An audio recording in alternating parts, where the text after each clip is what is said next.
Welcome to the Genius Factory. Enjoy the video. You start by isolating the plate and creating a tracker. Track a nearby rigid feature. This provides motion data so your paint moves with the shot. Once you have reliable track keys, create a transform from the track or paste the tracking into the Roto Paint's parent. Then set up a clean Roto Paint stroke over the unwanted track point. Use clone or paint, not raw Roto, because you need pixel replacement. Do that now so the painted patch follows motion. Now you perform the detailed removal. In Roto Paint, choose Clone or Heal, sample a nearby clean area, and paint over the track dot frame by frame if necessary. Because you parent the Roto Paint to the transform driven by your tracker, the paint follows the object. This prevents sliding. Once done, scrub the shot and add micro adjustments.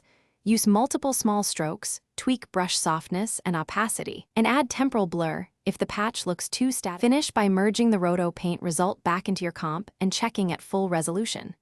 If the painted patch jitters, rerun the track with a better feature or stabilize the shot, and consider using a corner pin for changing perspective. Make sure motion and parallax match.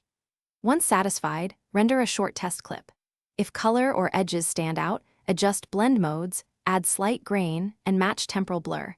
These small fixes make the removal seamless. Thanks for watching. If you found this helpful, don't forget to like and subscribe.